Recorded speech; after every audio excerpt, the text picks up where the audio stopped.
I welcome you all. A very good morning. Welcome back to the fourth day FDP on sustainable materials for smart cities, challenges and recent trends. Our workshop ID is 345. And today's session is to start with our Dr. Surya Prakash, Associate Professor from Department of Civil Engineering, IIT Hyderabad. And today his topic is on precast constructions for sustainable smart cities.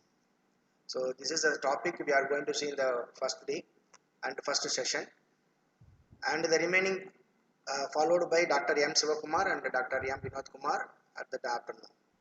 Now I personally welcome Dr. Surya Prakash sir on behalf of the Thank you. management of SR Engineering College and the Center for Construction Materials and Methods. I welcome you, sir, and I welcome you all for this wonderful morning session. And I want to say a few words about our Surya Prakash sir. Dr. Surya Prakash sir is currently working as a professor in the Department of Civil Engineering at IIT Hyderabad. He is a recipient of prestigious Ramanujam Fellowship from the Government of India. Before joining the IIT Hyderabad, he worked as a design engineer at a structural group in USA. He received his PhD from Missouri University of Science and Technology, USA in 2009. He obtained his MS degree in structural engineering from IIT Madras in 2005. His research interests include use of advanced composite material for civil infrastructure, precast systems for affordable housing, and repair and rehabilitations of structures. He has 15 years of research and teaching experience, guided 5 PhDs, published 70 research papers in internationally reputed journals, and presented more than 50 papers in national and international conferences. He is also serving as the associate editor for ASCE Journal of Bridge Engineering and a member of ACI, ASCE, ICI, and ASDR. So really, we are have a wonderful persons today morning, and we are very honored to accept. That is our Surya Prakash sir accepted our invitation, sir. Thank you, sir. Thanks a lot. And now the screen is yours, sir. We are waiting for your sharing. Sure. Yeah, thank you, Dr. Rajesh Kumar. I will just start. You have to stop presenting, then I can share my screen. Yes, sir. I will stop, sir. Yes, sir. Yes, thank you. So I'm just sharing the screen.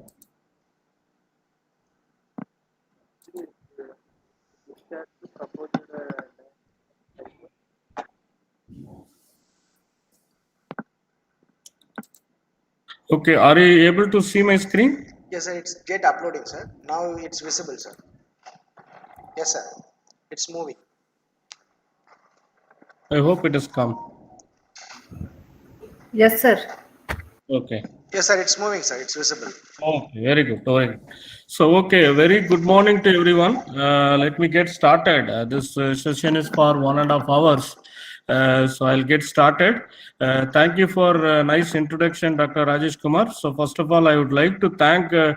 Rajesh Kumar and the faculty and the administration of SR Engineering College for having invited me for this Atal faculty development program. I think it's one of the most competitive ones. So I'm sure Dr. Rajesh Kumar would have put a lot of efforts in getting this accepted. So it's a very good initiative, and the theme of this program is sustainable materials for smart cities, where we are going to talk about challenges as well as recent trends. So nowadays there's a lot of emphasis on sustainability in construction, and in India you all know that cast in place construction using concrete is the most preferred way of construction. But nowadays, in the last 15 years or so, precast also has picked up quite a bit. So I'm going to talk about precast construction and how they can help in achieving the sustainable smart cities. This is just a quick outline of my presentation. I'm going to talk about, what is precast, what is the need for precast, and what are the advantages of precast construction in compared to the cast-in-place construction. But whenever we want to adapt precast, there are also some requirements, and also there are challenges in implementing this relatively a newer technology. But I think technology is there, but the way we are adopting is, it's only the last, I would say, 15, 20 years. There are some challenges. So what are the challenges that we will see? And like what was said, you all know that in India, we have a huge housing crisis. That means, we have several millions of population. They do not have a proper housing for their living. So government also is taking a lot of initiatives to give them an affordable housing. So I just want to give you a brief overview on how precast technology can be helpful for meeting this housing demand. I'll also show a couple of examples where in Singapore and all, where how they have used this technology for meeting the housing demand. And whenever we propose precast, there is always some people have some kind of a fear, or they feel that the connections are not strong. Okay, but we can achieve as good construction that what you get in cast in place concrete construction. So cast in place is where you do all the casting in the site, right? So it's just like steel structures, precast also. You can do whatever the connection that you want if you plan it properly. So I'm going to talk a little bit about how the load transfer mechanisms can be designed so that the load can be transferred between the elements. And we are doing a lot of experimental research in using precast at IIT Hyderabad. I'll just briefly talk about that experimental research, what we are doing at IIT Hyderabad. So finally, I'll conclude my presentation with summary and how we can take this precast technology forward. So just so that is the just brief outline of my presentation. In fact, if you have any questions, maybe in between I will take a break and then I will, we can entertain some questions, right? So that, this is more like I want to have like an informal interactive session rather than I myself keep talking. So you are feel free to, raise any questions, and you are feel free to stop me in between if you need any clarifications. Okay, so moving forward, so what is that precast? And so typically we call whether it is a pre-engineered building using steel or precast, they are all called as industrialized building systems. They are also called as IBS. So, and precast construction is one of the industrialized building systems. We have different techniques using structural steel, cold formed steel, even timber. We can make it. Components and then prefabricate using them, right? So why that is advantageous is because it allows for systematic construction, and we do that using repetitive component. Basically we make the component standardized to particular length and particular strength. Whenever you use repetitive element, it's easy to fabricate, right? So IBS systems, typically either precast or pre-engineered building, typically will have repetitive using standard components. And when you have such repetitive standard components, it's easy to mass produce. Okay, we can produce in large numbers, and also the production process can be automated. That means you do not need any much manual supervision, right? So you can automate the process. So whenever anything that we do in industry rather than in the site, you end up with minimal wastage. So the wastage are going to be very, very less. So when wastage is obviously less, you're going to consume less amount of cement, less amount of aggregates. That leads to more sustainable way of construction. Again, the production process can be made very efficient. So we can, produce components in large numbers at a very short time. So efficiency in producing components as well as erection, as well as transportation can be made very, very efficient. And compared to the cast in place construction, because it is made in a very controlled environment in a factory, you end up with the best quality in construction. So these are all some of the advantages of industrialized building systems. And in the precast, typically we either use linear framing elements or panel system like wall panels or slab panels, or we also have a 3D box system. So that means the entire unit can be made as a three-dimensional box, and then they can be transported to the site and erected. Okay, so these are all some of the ways the precast is being produced and currently used in the market. Now, even there are some advantages, or I would say some innovations have happened in the cast-in-place concrete also. For example, you might have heard of this MEVAN or aluminum formwork system. That formwork system is very widely nowadays used, especially in the housing market, and still, but they use cast in place because all the casting is done. But this formwork is very easy to use and easy to remove and then keep moving up. So it has become very, very efficient process even in cast in place. So what I'm trying to say here is there are a lot of advancements are taking place, not only the new technologies, but also the way we are doing the cast in place construction. Similarly, the tilt up construction, lift slab construction, which I will say it is also kind of precast, but you do the casting at the site, close to the site, and then you lift it up and tilt up and then erect it. Okay, I will show some of the pictures about that also. And like I said, structural steel also is very heavily used, and it is very, in fact, the structural steel industry is very, very, very well standardized. You look at IS 800 code or, steel manual, you have all the components which has been standardized. So that has been very much used in pre-engineered buildings, so prefabricated framework and expanded steel systems with cover boards and all. So many things are used in structural system. That is also come under industrialized building system. And similarly, timber or wood. But in India, we do not use the timber or wood so much for construction, except for formwork. But in the Western world, in the North America or in Europe, even timber is heavily used. So that also can be prefabricated. And nowadays, with the advent of technology, 3D printing of concrete using additive manufacturing concepts, we can produce components, small houses. In fact, a lot of work is going on in developing toilet blocks, right? And even small houses. In fact, in the Delft University in the Europe, they have built a bridge as well using 3D printing. Hello. So that is also has quite picked up in the last few years or so. So these are all part of industrialized building system, not the conventional. But again, there are some advantages that happen in cast in place construction as well. And I'll tell you any questions? So if there are no questions, I'll move on.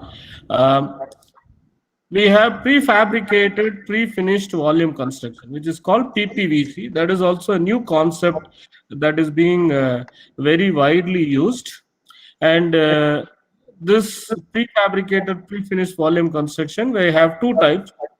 Either we can use concrete-based PPVC construction or a steel prefabricated, pre-finished volume construction using steel frame. So what we have is, in concrete, we make these panels and then we connect them together. But when everything is joined together with floor panels and all, like what you see here, and then it is transported to the site and then they're erected as a 3D element. But in steel, what we have is we have this kind of a frame, a 3D, this frame that is put, and then some insulation panels are attached, and then as a one unit, it is erected to the site. So if you look at it, it's the module system. This here, in the concrete PPVC construction, everything is a load-bearing wall. But in the steel, the load bearing is taken by only this frame action, where you have columns and beams. Okay, that's what you see here. And concrete being denser, and because we use large thicknesses, obviously the weight of the modules in concrete PPVC is going to be higher. It is in the range of 20 to 35 tons. But in the steel PPVC, it is about 15 to 20 tons. So what is important to note down is when you transport such heavy pieces, right? So your transportation facility also has to be better, and also for erecting at site, you should have a good crane, good high quality cranes that can handle it properly. And imagine when you are using such systems for building a 30-story or 40-story building, so the crane should be able to lift it up to that heavy, up to that height, and it should be able to erect it. So that is also very important things. And number of modules here, typically it is more, and here it can be made less. And in the concrete, because you have walls everywhere, the architectural design flexibility is little low. But in the steel PPVC construction, the architectural flexibility is high, because these are all not load bearing panels, so I can remove it and put whatever I want, right? And construction speed, because it's heavier, and also we need to allow for these elements to cure. So concrete PPVC construction is relatively slower compared to steel PPVC, where the construction speed is faster. But main advantage for construction, especially for residential construction, or for that matter any construction, we need to make sure that they are highly durable and it has minimum fire resistance. Fire resistance is a very important design requirement. So whenever we design a residential structure, we need to make sure that at least 2 hours fire rating or fire resistance is there for structures. So concrete is inherently very good in fire resistance. So concrete PPVC systems have excellent durability and fire resistance. But when you use steel, we need to make sure that we employ some proper protective mechanisms so that the fire resistance is ensured. And inspection also, because everything is made as a 3-dimensional unit. In the 2D panel system or linear frame systems, we need to use grout to make sure that everything is monolithic. But here all these things are done in the factory itself, so you don't need to use you don't need to check the grout connection whether it is proper or not. But anyway, here when you're combining them together, all these panels, you have to combine them together. So you have to make sure that all these things are bolted connections are performing to the way that you want. So these are all some comparisons. Why I'm talking about this, in the residential constructions nowadays, these kind of 3D module systems are very heavily used. So that is why I'm just giving both examples. And all this concrete PPVC is typically precast. Okay, all these elements are precast and they are assembled together and then erected as one 3D module. Now let me go to what is the definition of precast. And as name itself says, it is already cast in a factory. So precast concrete is a factory made product by casting concrete in a reusable form, which is then cured in a controlled environment. So that is very important. You are doing the curing process in a very controlled environment in factory. So obviously you end up with very good hydration of cement, and the strength and mechanical properties of this precast elements will be much higher compared to field curing. Where field curing, there may be evaporation of water, then escape of water, and temperature, there will be variations in the temperatures. So all these things, elements will affect the curing process. So you may not end up with a very high quality product in field construction compared to precast. And these elements are typically made in factory and they're transported to the site and lifted and set into place. Okay, and the left, what you see here is a hollow core slab element, which is very widely used precast element. Either it is a steel construction or a concrete construction. Floor slabs can be made using this.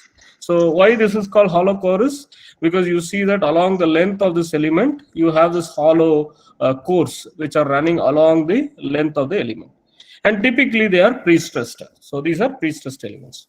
And on the right side, you see a structure that is constructed entirely from precast elements. So you see different elements, starting from double T elements as a floor slab element and gable beams at the end. And then we have hollow core precast floor slab units here. And then standard T-beams and H-beams, spandrel H-beams, staircase units, regular columns, beams, everything can be made precast, and then they can be made erected in the site. Okay, and then we can retain all the advantages of concrete construction, for example, durability, fire resistance, thermal and acoustic isolation or insulation, right? All these advantages of cast in place concrete construction can be retained, but at the same time, by making it to precast, we can reduce the construction time and ensure very good quality. So that is the idea. Okay, so what are the advantages of precast concrete construction? And the first thing is it's much faster. The construction speed is faster.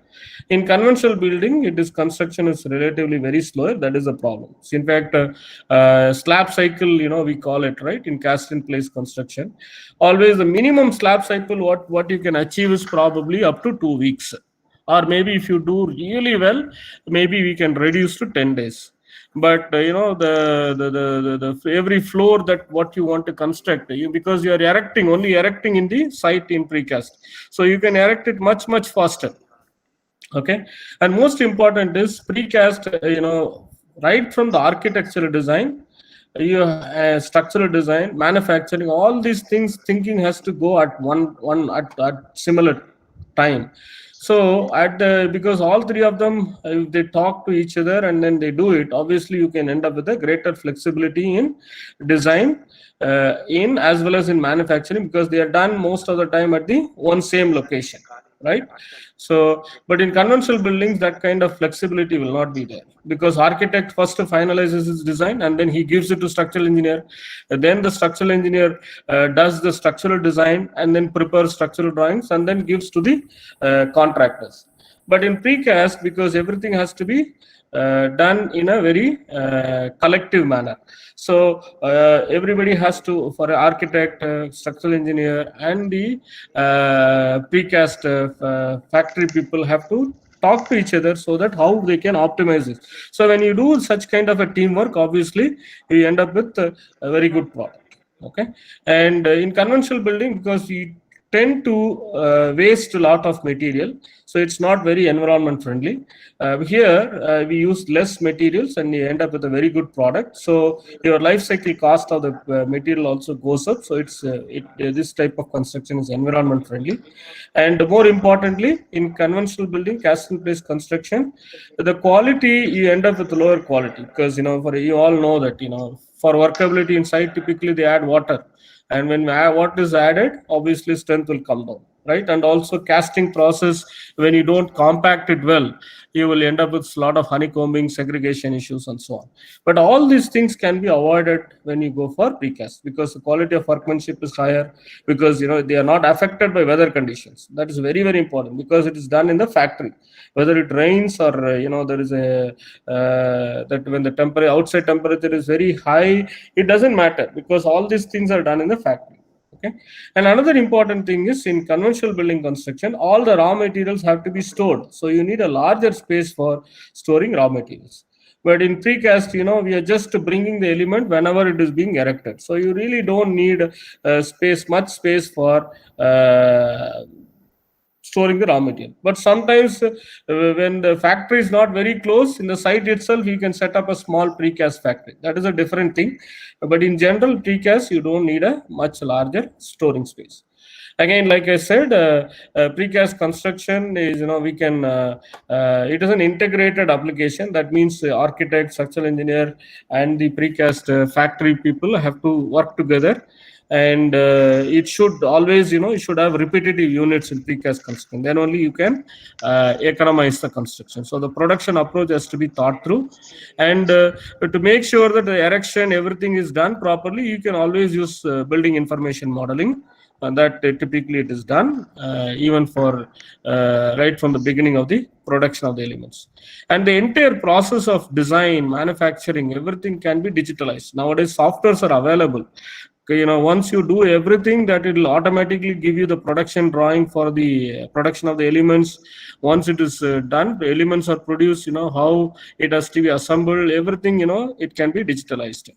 And because everything is done in the factory, you end up with a lean construction management. So that means with very less number of labor, very less number of material, and very less number of people to erect, we can achieve this construction. And it is obviously based on the sound engineering concept. So precast allows all these options can be done.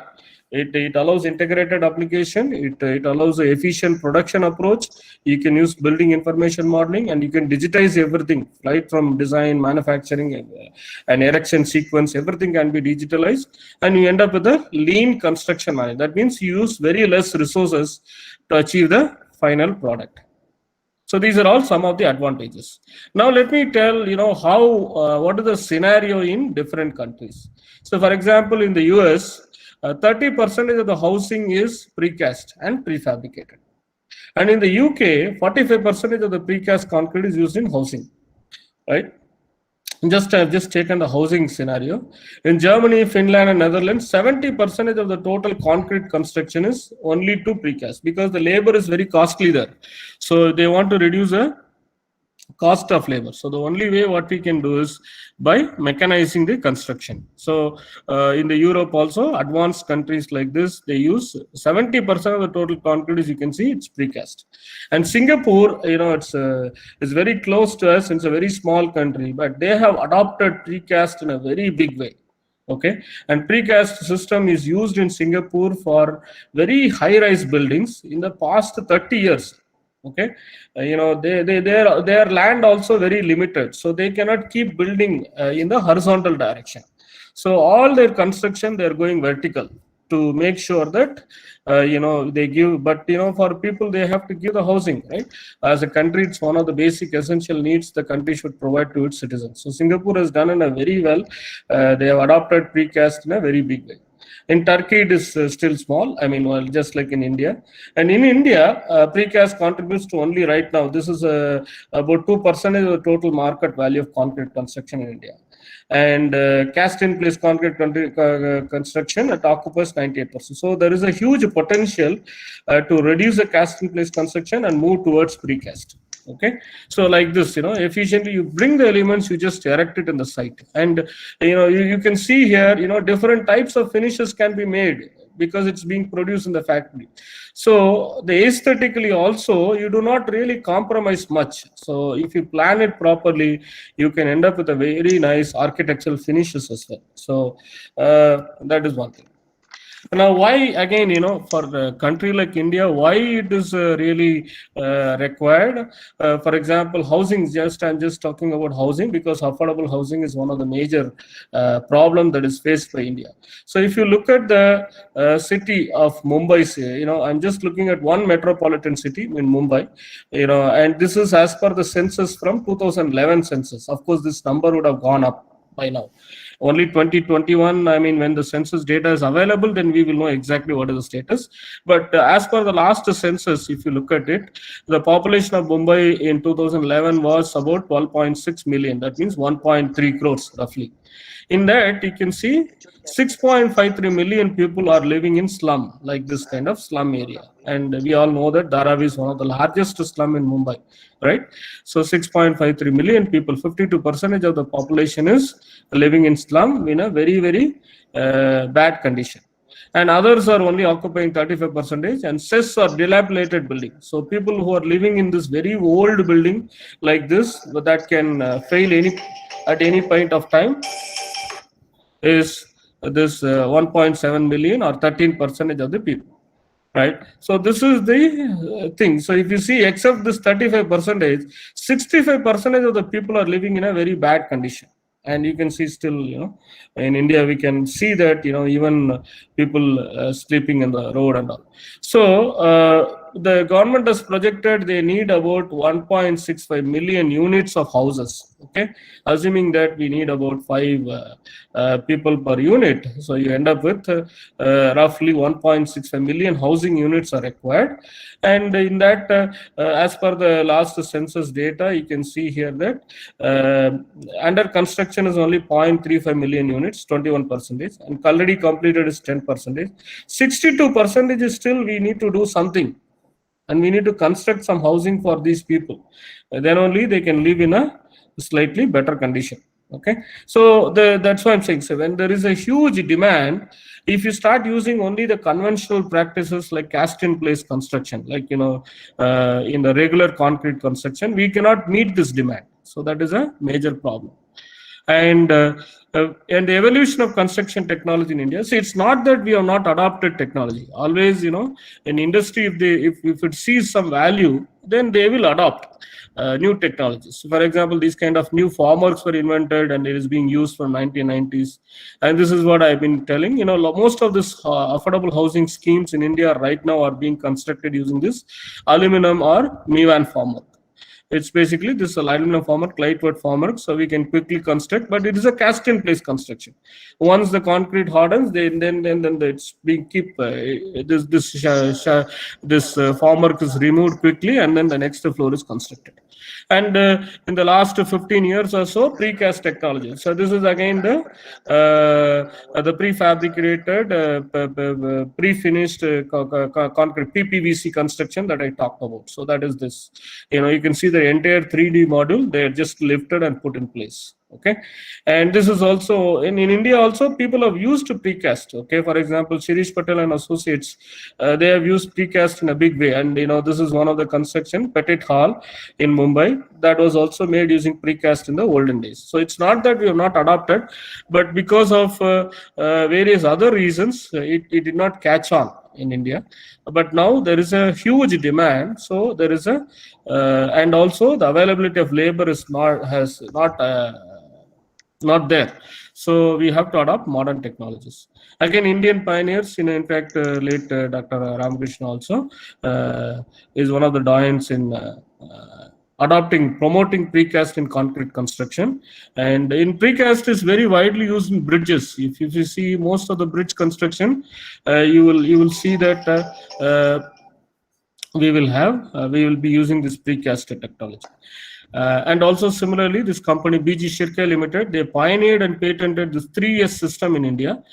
Basically, that what it uses is a partial precast structural components, such as dense concrete hollow core columns, dense concrete partially precast beams, lintels, staircases for mass housing projects. They have been using it in the last 25-30 years also, but there is a huge need for mass adaptation of this technology. Okay, so why is this again, the need for precast system in India? Like I said, we have a severe housing shortage. So the government plans to build 2 crore housing units for urban poor, because a lot of we all know that our cities are getting bigger and bigger, because a lot of people who start migrating from villages to cities for betterment of their life and livelihood. But then when we don't plan properly, we end up with this kind of slums, right? So we don't want that. We want to convert these slums into a nice affordable housing area like this. So the government has taken a lot of initiatives such as Housing for All by 2022, right? So it is possible. And also we cannot go horizontally, because land is also now a very difficult resource. We have to use the land also in a proper way. So there is a huge need for, instead of going horizontal, we can go for vertical. For example, in Singapore, this is a structure that was made using precast, using the PPVC construction technology that I talked about. They have built a 40-story building using precast in Singapore. Okay, and people think that seismic and lateral load, this precast may not work well, and you can imagine 40-story buildings, so the wind loads will be enormous. So they were able to design it for such heavy loads also. So precast can be very well designed for both seismic as well as wind load. And this is a 40-story building, and it was constructed in 2019. In fact, it is one of the tallest precast constructed structure in the world. And our government also wants to build such units by adopting modern technologies. So one of the modern technology is that aluminum Mivan formwork, and then precast also can be done, right? So because it can offer a lot of advantages. Okay, in fact, in IIT Hyderabad also, we are building a hostel block. And in the background you see here, these are all the hostels that were done using conventional cast-in-place construction. It took almost 2.5 to 3 years for completing it. But this right now, the construction is going on this using this the panel technologies, where all these prefabricated elements are there. They are just assembled together like this, and all the joints are grouted. And you see all the elements are made in the factory, and then they're erected. For example, the staircase here, and all the column elements, the wall panel element, everything is made in the factory, and then they're erected here. In fact, this, this is now the very recent picture, just 1 week ago. You can see this construction was started in February or so, but because of the COVID, there was a delay. But within 6 months, they are able to almost complete. Now finishing work is going on. So this would not have been possible if you're just adopting cast in place construction. So this is possible only by using precast. So within 6 months, it is almost near to completion. Now they started painting and all. You can see the painting and then interior finishing and all. The work is going on. So, even with all this pandemic crisis, they were able to complete this construction in a very short time. So that is possible only by adopting precast or modern technologies. Okay, now why we need to adopt modern technology? That's what I said. There is a huge gap between demand and supply, and also the availability of skilled manpower in construction has come down. And if you want to improve the finished product, again, we can do so. And also one of those things that you can see, because the plastering is already done, all the element surfaces are very smooth. Okay, so you can directly paint it. But in cast in place construction, most of the time what we do, we end up doing plastering and all. So we can avoid all the plastering and all if you go for precast. So the quality of the finished product will be much better when we go for precast. So to meet the gap between the demand and supply, we have to explore these alternate technologies, and to take care of the shortage of manpower or shortage of skilled manpower, we need to adopt modern technology, and we can avoid all the wall crackings, falling in the plaster, serviceability due to cracking, because the cracking, serviceability of the structure will be affected. So all these problems can be avoided by using precast technology. And similarly, the traffic congestion and dust, noise, air pollution in the construction site, and housekeeping of all the raw materials that is required in cast in place construction can be avoided using precast technology. Right. And just to tell you, why this precast, we can be helpful is, I'm just taking 2 examples. What is the demand of construction in 1995 and 2005? We all know that, the India is one of the country, we are investing so much in our infrastructure development. So construction has been, activities have increased, and it is expected to continue to increase for the next 25-30 years. Still all our infrastructure is ready. Unlike the developed countries where they have built all the infrastructure, there the problem is in maintaining it, to make sure that, and the repair industry is growing there. But in India, new construction as well as repair industries, both are growing at a faster pace. So why I'm telling this example is the construction demand has increased, but if you look at the availability of the people who are doing the construction, if you see in total construction, about 14.6 million people were involved in construction. That is about 1.5 crore. Okay. Now in 2005, 3.1 crore people are doing construction. But in that, if you look at it, only 73% of them were unskilled workers and 20% of them were engineers. But if you look at this number has doubled almost. But if you see the percentage of engineers, it's only 14%. But unskilled workers have increased from 73 to 82. So, but when you rely on unskilled workers to complete the construction, obviously you will end up with problems in construction because they are not skilled or they are not trained enough to do good construction. So when you have huge demand, at the same time you do not have a good skilled workers, then your construction quality will suffer. So that is a major problem. Okay, so this is with respect to the first part of my presentation where I talked about introduction, why precast is needed, and what are the advantages of precast construction. And now I will briefly talk about, for a successful implementation of precast technology, what are the requirements and what are the challenges in adopting precast construction. Okay, so what are the requirements for precast construction? Like I said, in precast we can achieve economy only when you have repetitive units and when you have a proper transportation methodology for transporting the elements that were cast in the factory to the site, and also you should have modern equipments to lift and erect it in the site. So before producing any element, we need to thoroughly plan this architectural planning so that the architectural requirements are taken care, and then we have to use the building information modeling platform so that from the production to the erection, we know exactly what we are doing. And the design aspects is also very important, because all the elements are individually made in element if you're going for a 2D or a framing system. But then we need to make sure that we connect them properly, because connection is very, very important. If you don't connect all the elements properly, then you can lead to failure. So that also we need to make sure that, so structural design should take care of all these things. And whenever we do such things, we need to make sure that we arrange components and standardize the components in such a way that the manufacturing can be automated, so that the elements can be produced in a very quick time.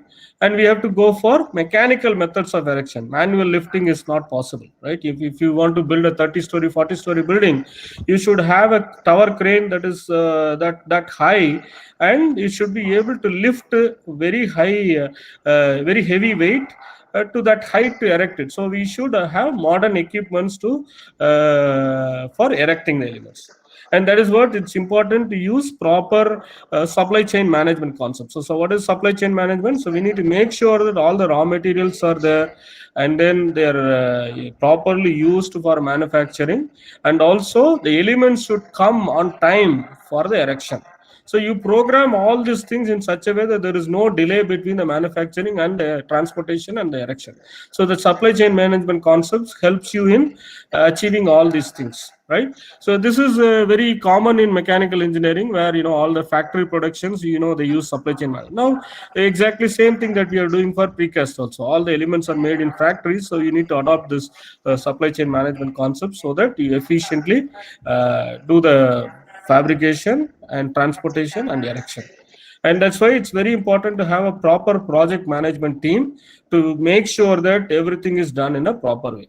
I mean, if you want a very successful precast project, obviously you need to have a comprehensive planning and integration right from the architectural plan, because like I said, in cast in place construction, you don't need to have all three of them sit together and design.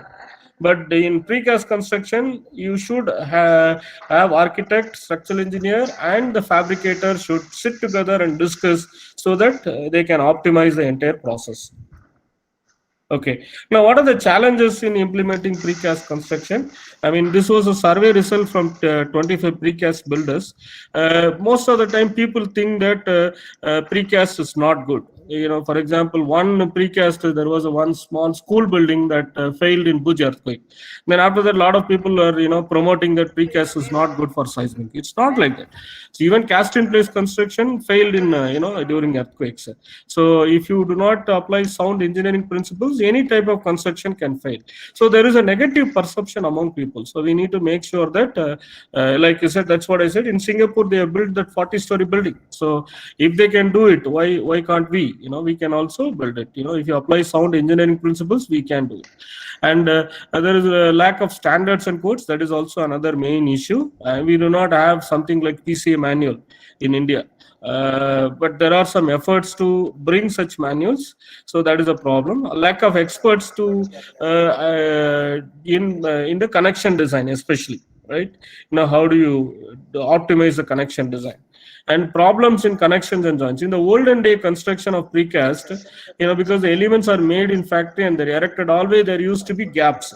So when you have gaps that are not sealed well using some modern good cement grout, then you will end up with seepages, leakages, and so on. So people are saying, okay, in the past, these methods, this precast buildings are not performed well because of the problems in the connections and joints.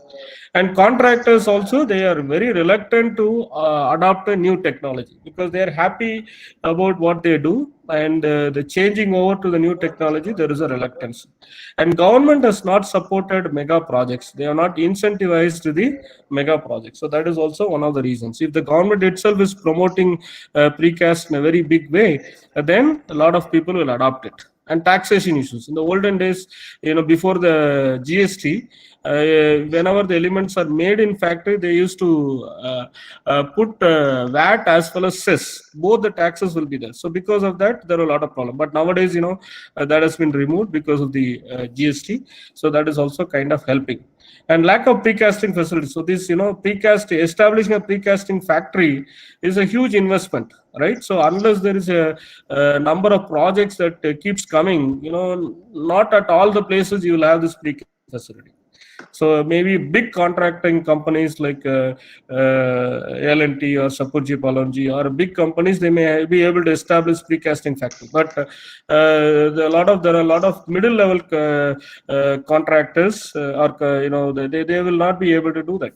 So that is also one of the major. And lack of equipment to manufacture as well as for erections and all. So that is also one of the problems. So not only we have this kind of issues, but in the other countries also they are facing. So for example, in North America, including Canada and US, they are saying that the standardization is not to the level that what they want. And also they feel that the expertise in design and manufacturing is less. And of course, transportation cost is a big factor because you produce in factory and you are transporting to the site. So transportation cost roughly accounts for 10% of your production cost itself. So that is a huge cost. So we need to optimize it. And even in country like Malaysia, they said heavy investment and lack of financing options, lack of expertise in design and execution, lack of flexibility in payment, negative perceptions on the past performance. Okay, that is again just a problem related to connections in the joints because of the seepage. And similarly, in Australia, a huge transportation cost, lack of adequate skilled expertise, requirements for huge financing and stringent payment terms whenever a developer takes a loan. If the government does not give some financial incentives, there will be some problems. So every country has this problem, I think, but we have been trying to address it. Again, what are the other challenges in implementing precast construction? I mean, like I said, the lack of awareness. People don't realize the benefits of precast. Whenever there is a volume, if you go for precast, you can achieve reduction in construction time, and we need to use only less materials. So there is a lack of awareness among clients, architects, and designers. So this kind of programs, like this today, I'm giving a lecture on use of precast. So with this, more people are aware of the advantages, then more will be the acceptability of this technology. And similarly, poor contracting practices and documentation. I mean, contract also, when it is being tendering process, if there is a provision for encouraging such kind of new technologies, then there will be the big advantage. And right now we have in precast, every precaster, if you look at it, every company have their own way of doing. They have different systems, they have different joints they design and do it. So there is no standardization. That is a major problem. And lack of investment, a lack of involvement of small construction agencies. Like I said, if there are some small level construction agencies where they will not have money to invest in setting up a factory or investing in getting the equipment that is required for erection of this element. So there are a lot of problems. And even for a guy who's setting up a factory, you need to have a regular inflow through large projects. That is also there is not there. And main importantly, whenever elements are made in precast, we need to make sure that we test sufficient samples to make sure that they have sufficient strength and performance requirement. So there is a lack of testing and certification agencies. For example, in Malaysia, we have this thing called Construction Research Institute of Malaysia, CREAM, and NPCA is your National Precast Concrete Association. So such systems are there where they can do this testing and certification. But only nowadays these people come to either IITs or NITs. But again, not all IITs and NITs have the capacity to do the testing or do the verification. So that is a problem. And architect can design with only specific system or manufacturing process. So that is also there. And there is a lack of fully integrated approach. Like I said, both architect, structural engineer, and the fabricator should talk together and sit together and develop a design and design process. So that is not there, right? And lack of adequate standardization. I mean, everybody is making precast or beams or connections in a different way. So that is a bigger problem. Okay, so these are all some of the challenges in implementing precast concrete construction, but all these challenges can be overcome by considering the advantage that the precast what it is offering. So, okay, that is the thing. And already there are some handbook that is available, which is precast concrete building from ICA, and NBC also National Building Code has a section on prefab construction on the page number 6, and also there is a precast concrete code IS 15916, just released in 2020. But this doesn't talk about the system level performance, but individual elements, how it is, what is the performance required. All this information is given in this code book. But it does, again, this one doesn't talk about the system level, what are the minimum requirements for connections and all. That is left to the engineer, And yeah, so though these references are there, they are not adequate. They are not in the required detail. So, for example, the precast concrete PCI manual in the US, it's very, very detailed. You have, everything that you ask for, all the information is nicely given, standardization is given. All those things are there. But unlike this, we do not have anything in India, and a lot of work is in progress in developing such a guideline. So there are various agencies that are working in promoting this precast. One is this Ministry of Housing and Urban Affairs, and Building Materials Technology Promotion Council, BMTPC, CBRI, SCRC in Chennai, IITs, and there is also Precast Society of India and PESI. They also conduct a lot of these awareness programs to promote the precast, and Bureau of Indian Standards, where we need to develop a very nice code or standard of practice for improving the precast construction. Okay, so these are the first two things that I had talked about. Now let me see, from housing point of view, how precast can be helpful. So how we can use precast technology for promoting affordable housing. Okay, so the affordable housing is, it's basically, like I said, it refers to housing units that are affordable for the section of society where the income is below the median household income. So that means whenever I develop a solution, it should be cost effective.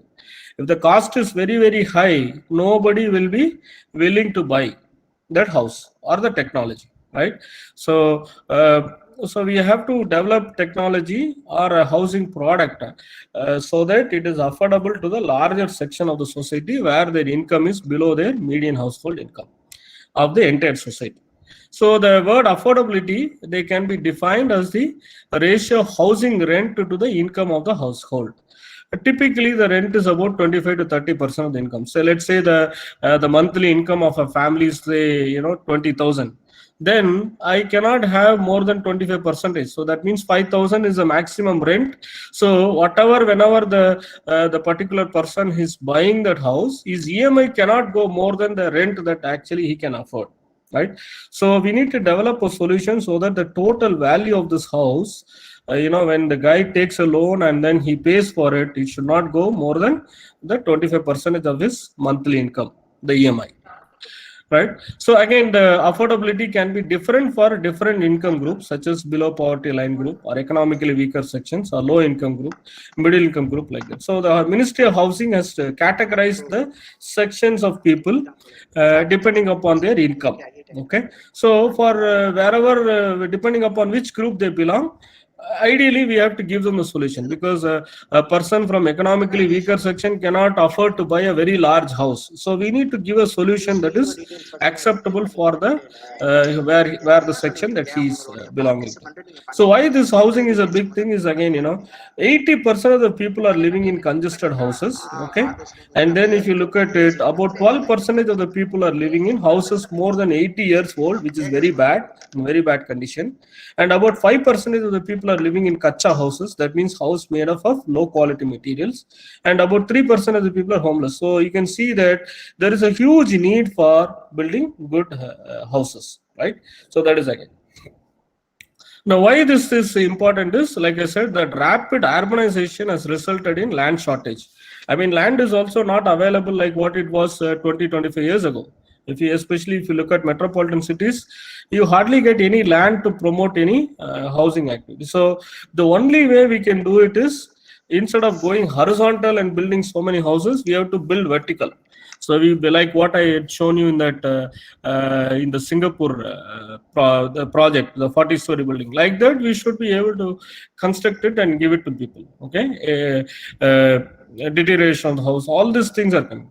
Why this is very important is, the real estate, the market's contribution to national GDP is about 6.3% in 2013, and in 2025 it is expected to reach about 13%. So you can see the real estate, what it can play to the country's GDP, right? And in that, if you look at it, only 2% of the market value of concrete construction is shared by precast or prefabricated concrete construction. So, and as we all know, in housing and other sectors, the concrete is the most preferred method of construction. So in that, only 2% of the market value is captured right now by precast, and we can easily go up to 30 to 40%. So if you do it in a proper way. Okay, so the government has been taking a lot of initiatives. Okay, it's not only this government, the previous governments also have done and taken a lot of initiations. So all this objective of these schemes is to remove the existing impediments in the housing system, and they want to create a condition where economically backward citizens may gain secure and good housing. So that is the motivation behind these schemes. So right from 1985, Indira Awas Yojana, and then National Housing and Habitat Policy, and right now this Pradhan Mantri Awas Yojana was initiated in 2012, and the idea was to provide housing for all citizens by 2022. But of course, we are not there yet. We still have a long way to go. So that is why adopting modern technologies like precast or prefabricated construction can help, right? So to meet the scheme of housing for all by 2022. Okay, now how can precast can be used? Like I said, I am just taking a simple house and I'm showing various elements. Okay, what you see here is a different types of elements that are in the house. For example, the slab element is hollow core slab, and this kind of partition walls can be made using lightweight wall panels. And towards the end, some load-bearing elements also can be made using precast, and some facade element also can be made using precast. Staircase unit can be made using precast.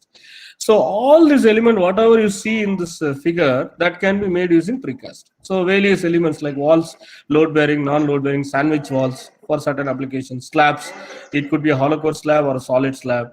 Facade element like that, what you see here, beams, columns, staircase, elevator shaft, you name it, all the elements can be made using precast technology, and then they can be transported to the site, and then they can be erected.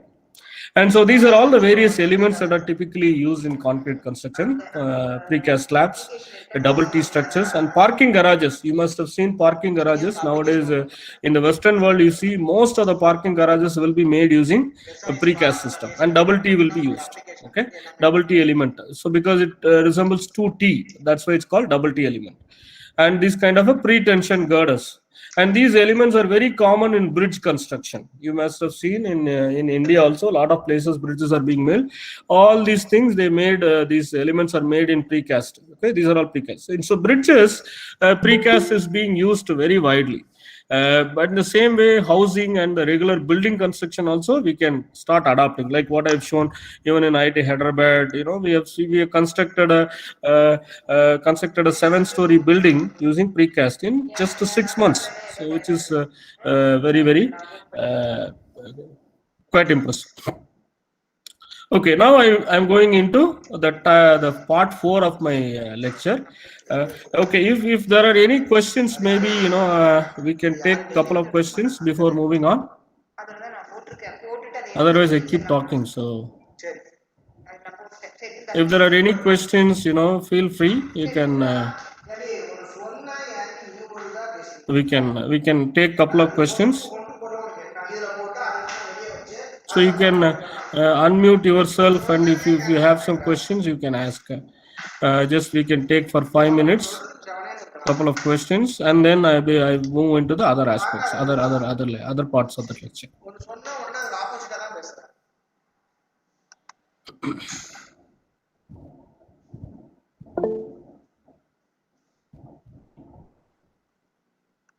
Okay, I think, yeah. So if there are no questions, okay, so let me continue.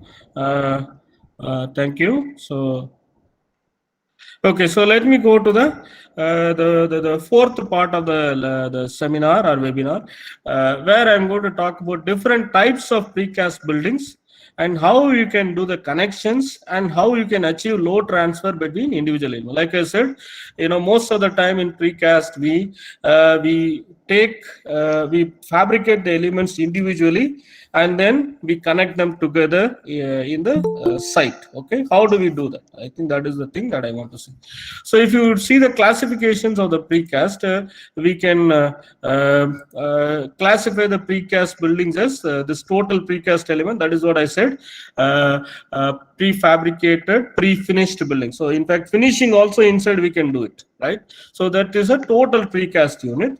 And partial precast unit, where these kind of wall panel elements are made and columns are made and everything is connected together in the site. Okay, so that is partial precast. Sometimes we also have a mixed construction, where one portion of the building is made using cast in place or steel, and another portion is made using precast, or only the core walls are made using precast, and then the outer peripheral elements are attached to that by regular your steel frame construction or cast in place construction. So this is called, when you mix things, that's called mixed construction. Right. Now, in terms of structural systems, we can design the entire structural system to be designed for both the gravity load as well as lateral load to be designed using precast elements. Either, you can have combinations of a multi-storied frame with a shear wall, or I have a concrete core shear wall that is connected with this frame. Okay. So, or, only for lateral load, I can design a precast element. So for rest, everything is made using cast in place, and only this shear wall I just attach using precast concept. So that is also possible. And maybe rest everything I make it using cast in place. Only the roofs and floors I use this precast element, like hollow core slab. So depending upon what you want, we can either the entire structural system can be made using precast, or only a lateral load resistance system can be made using precast, or rest everything you do it, only the floors and roofs you make using precast. So we can classify like that. Like said, in terms of structural systems, we have skeletal frame system, which is nothing but your moment resisting frame types of connections, where you have portal frames, right? Again, depending upon the number of stories that you have, we can classify this as low-rise portals and frames, multi-storied frames, and slab column systems with shear walls. So slab column system is like your flat plate, flat slab construction. We do not have any beam, but that also can be made using precast. So these are your skeletal frame systems. Now this is also there is something called large panel system, and which is what that is what I showed in IIT Hyderabad hostel construction, where everything is made using wall panel systems, large panels. And we also have a cell or box system, that is what I told, a 3D system, and then we have a hollow type system. So now I just wanted to show you this video is taken from company BN Precast, so courtesies to them. So I will just to show you the video of one quick construction that was done basically extension of school. This entire thing was done in two months. Okay, you can see this is already a school that is already there, and in this vacant land they wanted to extend this school construction. Okay, so you can see first all the foundation was done. Now this all the column elements are taken and then they're erected, and you can see the base plate and the connections are done. So this is called a socket construction. So they just put it inside and then they fill all the gap. Once the columns are in place, then they go and put the perimeter frame, frame element or beam elements. That's where now all these hollow core slab elements will come and sit. So you can see all these elements are done, transported to the site, and then all they are doing is with the crane, they are just doing the erection. And this is only G+4 structure. Now we can do the same thing for any number of stories if you plan it properly. Okay, so you can see that entire construction process. So what they have done, first they put the columns, then they put the perimeter beams. Now they are putting just the slabs. So it's very fast you can do. So first what they have done, so the crane is outside, the crane is right in the middle. They do the inner part of the half of the building, and once that is completely erected, the crane will move away, and then the outer part of the construction will be done. So you can see almost the entire erection is done for the third, except for the top floor. Now the top floor they're doing. So basically it's like a Lego block. You just bring the element and you just attach it, right? So so the construction process must now see they have done the inside part. Now they're coming and doing the outside part. Again the same process. First they install the columns, then the perimeter framing beams. Once all these frames are done, then then the slabs will come and then sit. Okay, so this part you have slab walls also. In the previous one you did not have walls. In this part you have walls also, and you see staircase elements also. So they just erected and they just brought together and then they're erected in the site. And typically, whenever you do hollow core slab, what we do is to achieve diaphragm action, what we do is we put an overlay. That overlay is a small concrete layer of thickness 50 mm. We put some reinforcement layer and then we pour this overlay so that all these elements are connected together by diaphragm action. So we provide, whenever we go for hollow core slab, on the top to connect all the elements together, we provide overlay. So now that is done. Now they are looking at all other elements are being made. But again, the same concept, right? So first the columns are put, then the perimeter frame, then in between, if you have solid walls, that they put, and then they attach all these floor slab elements.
Okay, so you can see that this is a finished construction. You don't see any difference, right? So this entire process, as I understand, it was done in 2 to 3 months when the school was having summer holidays, and you can see it's very nicely done. So that kind of speed in construction is possible only when we use precast technology. So let's quickly look at what are the different types of systems that we have. And the skeletal frame system is very commonly used for relatively low-rise buildings, which we do not have many partitions. And these frames can be designed as a moment resisting frames and are often either combined with the precast shear walls. And the frame system can be designed for resisting, just like your cast in place construction, we can develop the moment resisting connections in precast also. So I will tell you how these connections are done, but this is basically a frame type of construction. So what are the advantages, like what is shown here, like exactly, from the previous video, first columns, then these frames, and then the connections can be made to either resist to shear or resist both shear and bending moment. Right. So whenever you have moment resisting and the connection, then you call it as a moment resisting frame. Right. So and then slab units. Slab units can be either precast using hollow core slab or double T, depending upon the span that what we have. And advantages of the skeletal frame system is there is a possibility of large column free space, and there is a flexibility in the selection of facade cladding, and relatively it is independent of the mechanical, electrical and plumbing systems, because we can run the mechanical, electrical, plumbing systems because on the soffit of this framing element. But when you go for a wall type of systems, then we have to plan for it properly, right? So this is typically used in large scale car parking building, office buildings, commercial buildings, and these are all classical examples where the skeletal frame systems is used. And this is again same concept, but it is called as low-rise portals, and this is for industrial sets. And you must have seen that typically industrial sets are made using structural steel. They are called pre-engineered buildings, but the same thing can be made using precast also, especially when you have a very aggressive environment where corrosion will be very, very high. In such cases, these concrete precast systems can be adopted. Right. So you can see this is an industrial shed at Raymond Fasteners Private Limited, and these kind of frames are typically used for schools, industrial buildings, departmental stores, godowns, warehouses, airport terminal, all those things. You can see it has 54 precast columns with footings, so they were erected, and each column was weighing about 24.5 metric tons. So it's a huge load. So you need to have a crane, a tower crane that can lift and then put it in perfect alignment. And all these elements also precast, pre-stressed rafter, lintel beams, tie beams, hollow core slabs, gable end walls, plinth walls, all those things were precast and then they were erected in site. And this is basically made by this company, Precast India Limited. And similarly, multi-story frames, which is very common in the construction. This is typically used in hospitals, commercial buildings, large office buildings, showrooms, shopping complexes, parking structures. And so the idea is to have moment resisting frame type of connection. So how do you achieve the connection? That I will show in the same thing, like what we have seen in the video.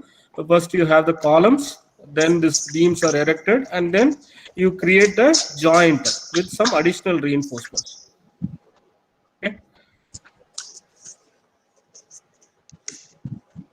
Okay, so the next the thing is called slab column system. This is also sometimes called as a lift slab construction, and this is just like your flat plate or a flat slab. So if the columns are directly connected to the slab, we call it as a flat plate system. If the column is having a capital and a slab, or you can also have a capital, drop panel and a slab. So different types of combinations are possible depending upon the load and the span between the column elements. The only thing is you do not have any beams. So architecturally it is very aesthetically it looks nice. Okay, what they do in this type of system is, this is also the slab, though it is slab and columns are connected directly, a part of the slab will act like a beam. So it is also a type of frame system. And these slabs can be cast on the ground in the footprint area, and then they can be hoisted up to the final elevation. So this type of construction is referred to as the lift slab method of construction. And based on the height and location of the building, the frame action of the slab column system may not be adequate for resisting lateral load. So that is the important thing. Depending upon the height of the column and height of the building, only the slab beam and the column will not be able to transfer all the moments that is introduced by the lateral load. So then what we have to do is, along with that, sometimes what we do is we adopt this core or shear walls that is designed to take care of all the lateral loads. But then when you connect them together, everything should deform to the level that what you want. Okay, and large panel system, this is again, is a system that was used in that IIT Hyderabad hostels. This system consists of large panels with height equal to that of story. It is also termed as wall system. It is like a box like structure, and both horizontal and vertical elements are load bearing, and this is suitable for building that require close partitioning of the space. So that is exactly what is happening in hostels. In hostels, if you see, each room of the hostel is a very standard unit. You need a closed space for privacy. And similarly, hostels or hotels where the individual rooms are same, right? So such kind of systems can be made using this large panel system. And the surface is smooth and it is just ready to paint. That is exactly what you saw in the IIT Hyderabad hostel building. You don't need any plastering. You can directly just paint on it. So this system is suitable for residential building, dormitories and hotels. And dormitories is nothing but hostels. So that's what we do. So typically what they do is, first the structural walls are erected and the partitions are put, and then the structural floors are positioned, and then the claddings are put, and then that process is continued when you have high number of stories. So this is the same process. And the next type is a box or cell type construction, and this is also called as prefabricated pre-finished construction, PPVC construction, where you have these individual elements that are put together and then the entire structure. This is exactly same concept that was used in that Singapore building where that 40-story structure was made. And this is just one example of a jail that was constructed in the US. You can see that the 96, the elements were erected together. It is basically G+4 structure, and the entire thing was constructed in basically 7 days, because all the elements were already with all the finishes, everything is done inside. So they just erect it and then they just put it in place. So you can see it's a double cell module and they were erected in 7 days. Okay, the entire within 10 days the entire construction process was over. So that kind of speed that you can achieve. And hollow block system, which is very common, just like your load bearing masonry, where the hollow blocks are put and load bearing masonry. This is also precast. In fact, hollow blocks are also made in factory. It is a form of precast construction. And all this hollow cores can be reinforcement can be added, and then they can be made like a columns. And what are the advantages? It is suitable as vertical load bearing walls, and we need reinforcement for integrating from one joint to another. And typically it provides adequate lateral strength and stiffness with the reinforcement. Reinforcements are added like column elements or embedded beams are provided that provides adequate lateral strength and stiffness. Okay, again, only if you want to classify the systems in terms of lateral load resistance, again, like what was explained before, you can classify this low-rise portals and frames, multi-story frames, or a wall system. So now let's look at how these connections are made. Like I said, in precast construction, always you make the elements individually, and then we need to make sure that they are connected together properly so that you can transfer the load in a safe manner. And this is called as, first one is called cantilever columns fixed to the foundation. So the columns will be very long, and they are basically put inside this. In this case, I am showing you an isolated footing, which is called as, it has a gap. So the column goes and slides inside this pedestal, and then where we pour concrete, and then we make sure that there is a good gap inside, so the reinforcement from the foundation will go into the column. Okay, right. So this is typically used for up to 3-storied buildings, and the roof is typically acts as a diaphragm to mobilize the columns to act together and share the lateral load. And sometimes we can add girders at the intermediate levels also. They can be supported on the corbels of the column. So corbel is basically the protruding element on the column where it will receive the beams. Okay, and typically in this type of system, the beam column connections are idealized as pinned connection. So that means there is no moment transfer. So this is adequate for low-rise portal cantilever type of construction. For up to 3-story buildings, it is adequate. Okay. And then portal frames can be made using assemblies. Either you can have individual columns and beams, and then you achieve the connections by jointing with additional reinforcement in the site like this. Or what we can do, we can have this kind of a T elements are plus elements, and then they join together like this. So whenever you do it, we need to, if you are going to transfer the moment, we need to make sure that the continuity of reinforcement is maintained. For example, in this kind of connections at the bottom, we need to make sure that there is a bottom reinforcement that is continuous with an adequate development length, because this is a zone for gravity load. It is a highly positive moment region, so you need to make sure that the reinforcement is continuous in the joint locations. So that is the way we can do. Portal frames can be made either in this assembly or this assembly. And now, how do we make sure a rigid beam to column connection is this? Okay, so what we have now, I'm just taking one example. Two individual columns are there, two individual beams are there. Now what I have to do, there will be reinforcement that will be protruding, right? From the bottom column, the reinforcement will be protruding, and there will be a gap in the top column. So that will go and slide into the top column. Then we grout using non-shrink grout. Then this is a negative moment region, so I need to make sure that I provide some additional reinforcement, bottom beam top bar, and then I pour concrete. So in that way, the top reinforcement can take care of the additional moment, negative moment that comes. And also this bottom reinforcement, basically from one part of the beam will slide into the other, and then again they will be grouted. So basically this is a projecting bar from the beam, so that will go and slide into that.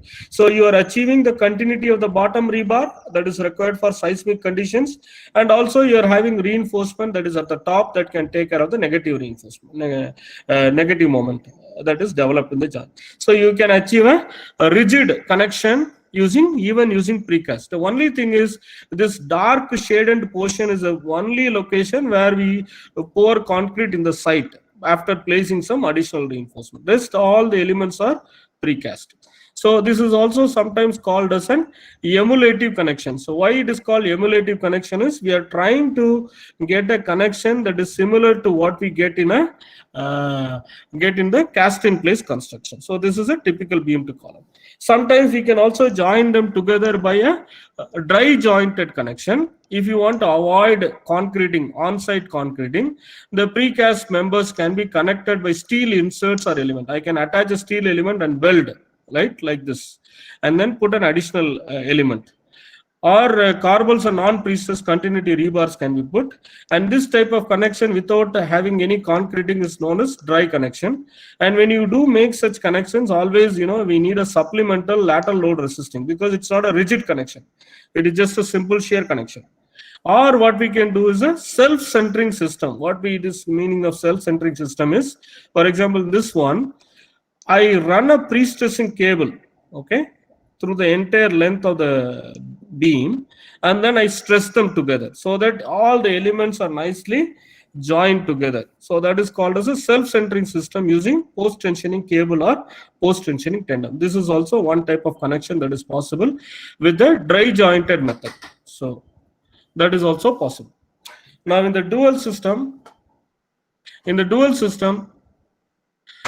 there is a sharing of the lateral load between the frames and additional components such as braces, shear walls, or cores. So what we have is a shear wall and then a beam element or a frame element that are all connected together.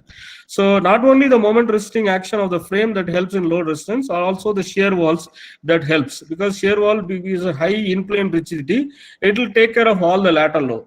Okay, so when you have such a system, the sizes of the existing columns can be reduced.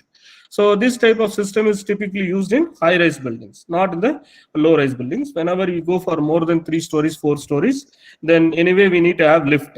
So when you have lift wall, then obviously around the lift you can put this shear walls. So that will take care of the lateral load. So that is called as a dual system.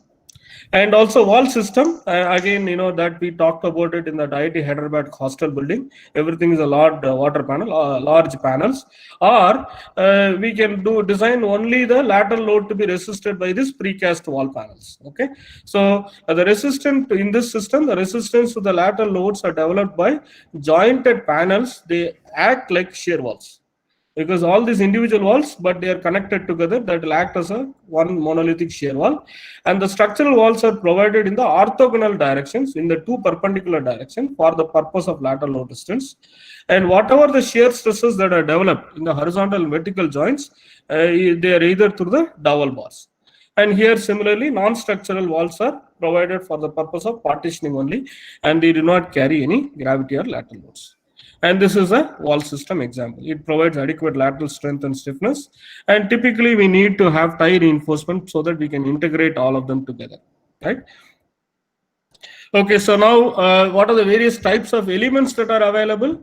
Hollow core slab elements are there, which are typically used as a floor slab element or roof element or as a wall panel element. And individual connections also can be made. Typically, whenever in the previous video of that school building also I had shown you, hollow core slabs are used, and then to connect all the elements to act as a one unit, we had put this a thin layer. Okay, and similarly double T slabs. Whenever span requirements are large, then we also put a double T panel. So the double T floor panels are typically have a ribbed cross section and a smooth surface. And these units are mainly used for grade spans and imposed loadings. And typically the width of these elements are 2.4 meter or 3 meter. And same way for the hollow core slab, structural topping can be used to ensure both the shear transfer between the units as well as to ensure horizontal diaphragm action. And again, beams are also used. Different types of beams can be made in factory. Either it could be purlins in the form of T-shape, or a rectangular roof or floor beams like this, or a rectangular floor beams with this shear, so that for ensuring composite action with the floor slabs, or this kind of a T-beams, inverted T-beams, or L-beams, or this kind of I-girders, which is commonly used in bridges, or large roof floor beam spans. And then inclined beams, okay, for sloped plans for large. So all these things can be made in precast, and then they can be erected in the site. There is also something nowadays, this new system is coming, where when you want a very slim floor composite beam, you do a composite construction where you use both steel as well as concrete. So this is an example for a composite construction. This is also called as a delta beam in the market, where when the clear height of the stories are constrained, delta beam is very significant. And also it has, because composite construction with the concrete filled steel tube, it is having a fire rating of 3 hours. So it is very good actually. So you can see this is a quick video that saves both time. How we can do this is also available in YouTube. You can see it. The Delta Beam frame, a complete one supplier solution consisting of Delta Beam composite beams, composite columns, and other additional steel structures of the frame. Being a slim floor structure, it allows for a maximized room height and up to a 12 by 16 meter grid. Additionally, Delta Beam frame enables architecturally demanding facades and shapes and flexible open spaces. Our expertise in modern 3D design tools help us to find the optimal solution, together with your architects and structural designers. The CE Mark frame components are manufactured in our state-of-the-art factories. Components are easy to transport, store, and install. First, erect composite columns with our bolted connections. Next, hoist and install the Delta beams. Now you're ready to install the slabs, whatever your chosen system is. Here you can see the hollow core slab. Composite columns with concrete. And cast the Delta beams while you concrete the slabs. Note that you don't need any extra fireproofing. Delta Beam frame has structural fireproofing built in. Additionally, you can create complex facade and interior shapes with formwork integrated in the Delta beams. Easily install safety rails. Use Petra slab hangers to create openings in the slabs. Install the wall elements fast and easy with Sumo wall shoes. A single frame supplier for saving time and effort, the Delta Beam frame is easy to erect piece by piece. For you, it means an easy to manage project. For more information, take a look at payco.com/Delta Beam frame and choose the faster, safer, and more efficient way to build frames. Yeah, so that is one way of using composite construction. I mean, columns again, I talked about it. So these kind of columns can be made and they can be erected. And wall panels, again, we talked about it. Using wall panels, we can join them together. And architectural finishes also can be given on the surfaces of this wall panels. That is also possible. Foundation elements also can be made like this, where this is what I said. This reinforcement will go inside the column and then that will be grouted. So this is called as pocket foundation. Okay, as a cantilever column. So there is there, and other elements are also done. For example, stadiums. For example, even the JNU Stadium in Chennai, where a lot of precast elements. The seating space was, where people used to sit. Right, all these seating spaces were made like this. Right, they are all made using precast. Uniquely shaped structural elements for sports stadium are made. Now let's quickly see connections. One major type of connection is called encasing, where what you do is slide the one component into another and fill the remaining space by grout or concrete. So I have column that comes and then slides into this, and then I pour grout. Or what I do, I have second example is a steel billet that is glued into the column. Okay, so steel billet which is glued into the column, and then another element will come and then you attach to that. Or what we have is a bar encased in a hole in a beam. So there is a bar that is there and there is a neoprene pad. Then this element will come and sit and then you tighten that. It's like a bolted connection, but this bar will be embedded into the column. Okay. So, but this is all simple shear connection. It will not transfer any load, but it will make sure that it doesn't slide and then it transfers some shear.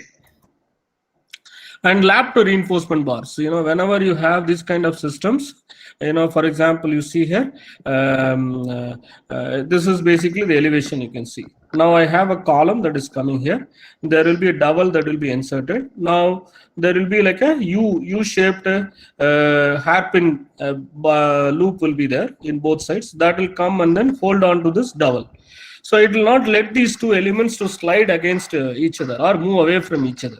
So it is called as a looping connection. So the reinforcement bars are lapped. So basically it doesn't transfer any moment, but it will not let the elements to move away from each other. So that type of connection.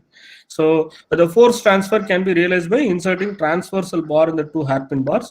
The force transfer is then based on the combination of the lapping plus the dowel action. So the dowel also, by moving by its resistance to this movement, it will offer resistance. Then this lap also will give me a resistance. So in that way we can achieve thing. And this is the dowel action. And then by bond in the hollow core slab, I told the overlay, connection alone by adhesion and bond between the surfaces is only acceptable for small interfacial stresses. Okay, and dowel action is typically used in pinned connection. The dowel is only transferring tensile forces without introducing the moments in the connection. Like I said, it is only transferring the tensile forces or the shear that is there like this. It doesn't transfer any moment. Okay, it's a simple shear connection.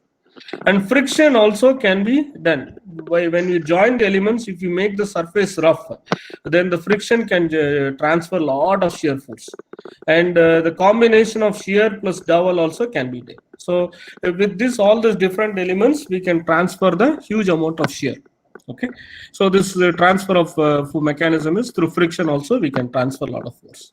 And shear interlock, so we create this kind of a small projections on the surface, and when you pour concrete, that will create a mechanical interlock. So that interlock will help me in transferring the shear resistance. So that is one way of transferring the shear. And staggered joint is also possible, and bolted and welded connections are also possible. So different types of connections are possible. Due to the lack of time, I will share this PPT, and anyway it is in the video. You can look at it, and these are all the different types of connection that are possible.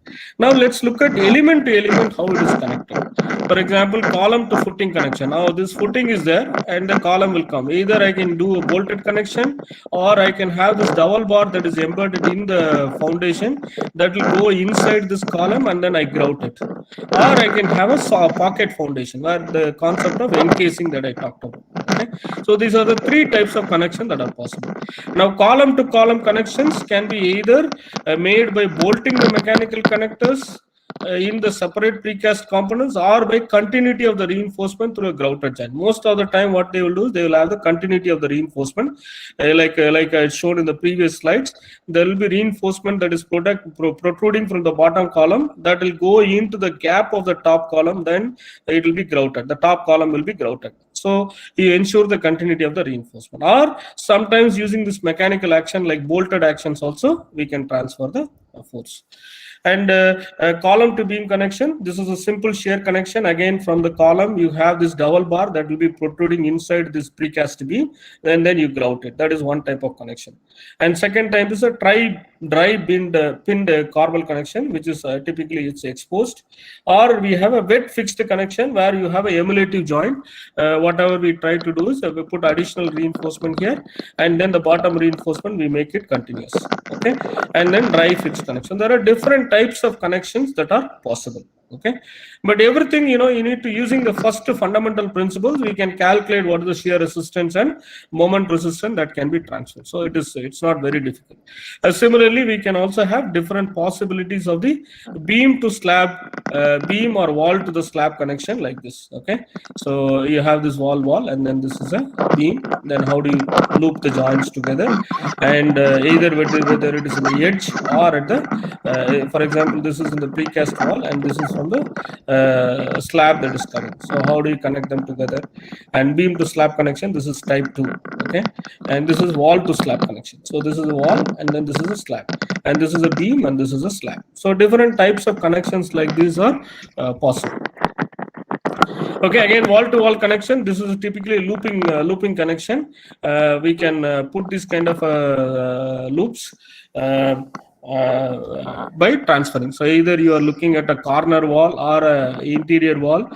Depending upon that, the looping system can be designed to transfer the forces. But this, when you design for seismic cases, we have to make sure that for a particular seismic load, it does not this joint does not fail. So that also we need to make sure that, especially when you're using the system for zone 4 or zone 5 in India, so that we have to make sure. Okay, so finally, I will just quickly show some slides on what are the experimental work that we are doing at IIT Hyderabad. We are doing a lot of work on lightweight hollow core slabs. Like I said, hollow core slabs are very heavily used in precast. In fact, if you look at the market share, 57% of the volume of the market is occupied by these hollow core slabs. But the density of the concrete is very high. Typically we talk about 2,500 kilogram per meter cube. Now we are trying to develop lightweight hollow core slab element that can be used for structural applications. So we are looking at reducing the density of the concrete to 1,600 or 1,700 kilogram per meter cube, but without compromising the mechanical properties like compressive strength and so on. So how do we achieve it? Is by using this something called sintered fly ash aggregate. We use lightweight aggregate. So using lightweight aggregate, I can reduce the density.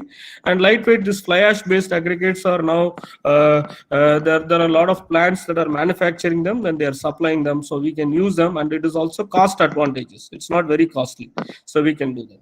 So this is some of the work that we have done. We have created this kind of a setup, and we developed a mixed design. And for creating this hollow core, we use this paper tube. And we also put a lot of sensors. When we test it in the lab, we need to see how the system is behaving. So we have done that, and you can see this casting process. We do this, and then this is a final casted slab. It's ready. So just like, it's very lightweight, but it has high strength. So that is one thing that we've done. Okay, and in that process, we also add these lot of fibers, okay, synthetic fibers as well as steel fibers. And steel fibers have excellent mechanical property, but mixing becomes very, very difficult. So nowadays, these new fibers are available. These are called polyolefin fibers, and it is also long, and diameter is also more than 0.5 millimeters. So they can be used for arresting structural crack also. So by combining these two things, I can get very good crack arresting performance like this. What you see here, this is one of the slab that we tested. You can see it was not letting the crack to open that much. So the fibers can arrest these cracks very well. So we have done a lot of research on that, and these are all some of the material properties of the sections that we have tested with the different ratios and so on. Anyway, I will share these results with the PPT with Dr. Rajesh Kumar, he will send it to you. And we collaborated heavily with this company Prika. They are based out in Hyderabad. We did number of trials in their factory and developed this Holocaust lab. You can see some trials that are going on in this Holocaust lab. And this also we did a lot of full-scale testing, and you can see different cameras were used to measure how this deformations is happening and how the strains are developing. And this is a servo hydraulic actuator system, and we test it to understand how this system is behaving. Okay, so this is just to give you some idea of some experimental research we have done at IIT Hyderabad. Now, in summary, what we can say is precast concrete is has become a mature technology in India and has a great potential. Development of codes and guidelines specific to precast construction is the need of the hour because we do not have strong guidelines. So work is in progress. Precast technology has a great role to play in affordable housing initiative, because if you want to meet the demand or reduce the gap between the demand and supply, precast can really help. And industry and various stakeholders should collaborate and take steps to promote precast technology because everybody has to work together and promote this technology. And global precast construction market has a forecast of compound annual growth rate of 6.6% for the next 6-7 years. So that means that the precast has a great future in India. So what we have to do to promote precast, we have to all these agencies, we have to work together. Starting from public and private sector clients, architects, design engineers, manufacturers, construction agencies, academic and research institutions like even IITs, and different government services. We all have to work together so that we can facilitate prefab or precast construction. And government should promote large projects, okay? And also we should have policy changes so that precast can be used for low mass housing, and we need to give incentives to promote this, okay? And also proper bidding format using that engineer procurement model, that also we have to adopt. And we also need a nodal agency to promote precast or prefab certification, something to CREAM or something, an agency like CREAM that is available in Malaysia, so that it's easy for us to promote this precast prefab certification. Because now a lot of precasters are producing elements. How do you make sure that they are performing well? So we need to have some testing agency to make sure that at least a few elements are tested to improve the confidence. And Bureau of Indian Standards, there is a need for developing comprehensive handbook, and we need to establish large facilities to test and certify systems, so that the element level as well as at the connection and as well as at the system level, we have to test all the levels to make sure that the precast system is robust. Okay, and rating system for building based on design, construction, innovations, and quality. All these things we need to take steps so that we can promote precast. Okay, so with that I will stop. I would like to thank all my students. So this is our civil engineering building in IIT Hyderabad. You are most welcome to visit our campus. And these are some of my collaborators. Prika, I work closely with them. I also work with the TeamAge. They also help us with the research project. So with that I will stop here. And if you have any questions, I will be happy to answer. Yes, sir. Thank you, sir. Thanks for your wonderful presentations with the video clippings, everything. Really, that on-site constructions things you showed us. So that was really helpful. How the real connections happen in that beam column, joint column to column, and column to footing like that. Thank you, sir. Thanks for it.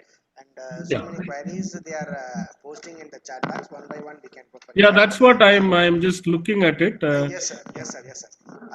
Sir, in this first question, from my side, sir, that is, if this kind of precast things, if you are going for it, I have to adapt most of the recent technology, sir, so that the cost of that building may affordable, sir, or not.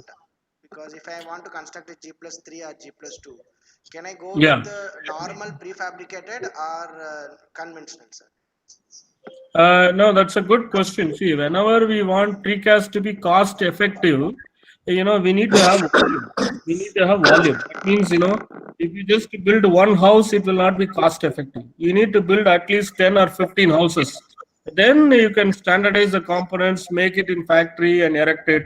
It will become cost advantage. If you're going to build a single house, which is very unique, then it will not be cost effective. You need to have large volume. Then only the precast will become cost advantageous. Okay, sir. Sir, then the questions from that Sharada Carpenter, that Correct. is for the EWS, economically weaker section houses, precast concrete elements are costly or not in India? Sir, that is exactly, if you are building, let's say, government is promoting and let's say they want to build 1,000 houses, then it will become very, very cost effective. And also we should see that time is also money. Whenever project is getting delayed, a lot of indirectly, you will, contractors will lose money. So the precast to be successful and become cost effective, we need to have volume. If you're just going to build 10 houses, it may not be cost effective. But if you're building like 50, 100, then it will become very, very cost effective. Like I said, in Singapore, they have done it. 40-story building they have constructed. Like that, they have so many construction they have done using precast. So it is cost effective, and you can retain all the advantages of concrete: fire resistance, durability, thermal comfort, acoustic, insulation. All these things you can retain advantages at the same time. So the to answer in shortly, if you have volume, then it will become very, very cost effective. Yeah. Thank you, sir. Thank you, sir.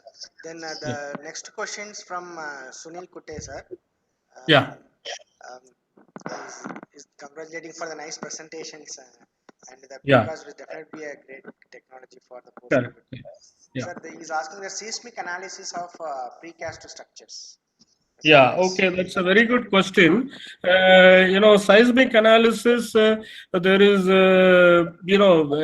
we have to make sure that whatever the joint that you're adopting, right, that you exactly, model it in your, software. Typically, we use either mostly ETABS. And if you are going to assume a rigid connection, then that connections also have to be tested in the lab to make sure that whatever the capacity that you've assumed or you got from your analysis is satisfying the demand. Okay, that's why that standardization of the connections is very, very important. Okay, but in terms of analysis, the procedure is not very different. It is exactly same. Okay, but it is depending upon how the connection you are modeling in the software is exactly getting translated in the field. That is the important thing. If you are assuming a shear connection in your model, you should do the same thing in the site. If you are assuming a moment resisting connection in the model, then you should achieve the same thing in the site. So that is the most important thing. Okay, so in terms of analysis procedure, they are no different than your conventional thing, but it is how you are modeling and how you are constructing in the site. That has to be exactly same. Okay, sir. And okay, second question is if there is any separate code for seismic design of precast structures. Unfortunately, right now there is no, but we are talking to different players, even Bureau of Indian Standard, and we are setting up a committee for developing such minimum guidelines. Because standardization is not done there, but we have information available in Singapore. There are some guidelines. Singapore guidelines are there, and similarly we have guidelines in the PCI manual for for the seismic design. Okay, but in India right now we do not have it. Okay, sir. Thank you, sir. Thank you. And one more question from Swagitika. How does a PZ actively encourage green building practices? Okay, precast. So how does it encourage? Like you said, see, if you use less material and if your durability is more, right? Because durability is very, very important, and also the consumption of raw materials if you can reduce, and if your construction time is getting reduced. So all these things will help in promoting sustainable construction, because you have to look at it at the life cycle cost of the particular material or particular system. If my durability of the precast structure is lasting for, let's say, 100 years or 150 years, that means the life cycle cost of the system is very high, right? Sorry, very low, I should say, right? So it is very, very, in that point of view, it is very, very economic, and also it promotes green building practice. And especially when you make elements in factory, you can use very less cement. So the carbon dioxide emission also can be reduced. So in all these ways, we can effectively promote green building practices. Okay, sir. Then I think the last question from Sharda Carpenter. The precast concrete, is there any disadvantages or not? Okay, so disadvantages are, there. Any technology that you have, advantages and disadvantages are there. For example, if the connection you don't do it properly, right, under an earthquake it can fail, right? So, but advantages are much more than the disadvantages. Any new technology, if you don't use it properly, it can fail. So we need to make sure that we design them and we construct them properly. That is the important thing. Okay, so disadvantages per se means right now, like what I said, for a simple house, if you want to go, it will not be cost effective. That is one disadvantage, right? But if you have volume, large number of houses of same type, if you are building, then precast is the best option. Okay, sir. Okay. Then Yeah. Basavaraj Aki is Yeah. raising that one question. There is precast elements of standard size which can be used in any project, just like that is a standard Yeah. I-beams So, and yeah, steel that is sheets. a very good question. In India, we do not have standard, but most of the time, for example, if you look at hollow core slab, they are typically 1.2 meters, okay, width, and thickness can vary from 125 to 150, 175, 200, you name it. Different people have different elements. But from standard, just like your I sections, we do not have. That is one thing that we need to work on. Okay, just like your steel, we do not have standardized cross sections. Okay, that's a big problem, but we need to work on it. Okay, but if you know the fundamental principles, then you can calculate. If you give the cross section, we can calculate the capacities. Yeah. Yes, sir. I think there is no questions after that. Anyhow, thank you, sir. Thank you very much for your lovely Thank you. presentations and Thank that you. videos also. Yeah. Thanks a lot, sir. And we have wonderful interactions with you also, sir. Thank you, sir. Thanks a Sure. lot for accepting our invitations and Most yes, my pleasure. It was good interacting. I will share the slides also yes, in sir. PPT, in PDF format. You can share it to the Yes, participants. sir. Sure, sir. Thank you, sir. Thanks a lot, sir. Okay. On behalf Thank of you. our Thank you. management, also, I personally place my sincere gratitude to you for accepting our invitation, sir. Thank you, Sure. sir. Thank you. Thank you very much. Thank you for invitation. It was nice meeting you all and nice discussion. You can, the only way we can achieve progress is through, this kind of discussions and Yes, sir. lectures. So it's a good Yes. initiative. Thank you. Thank you very much. Thank you, sir. Thank you. Thank you, sir. Thank you. Thank you. Thank you. Thank you. Bye. And dear participants, I think so many queries regarding that feedback and attendance. Anyhow, that feedback and attendance, I will post it in the next session because there is some problem is that we will post it in the next sessions at a time. So you can do your attendance for both the sessions. Today's first section, today's second session also. Thank you, sir. And time we took for extra 15 minutes. So you can be at 11:50, 12:05. We will be here, sir. 12:05 we can start. Thank you, sir. Thank you.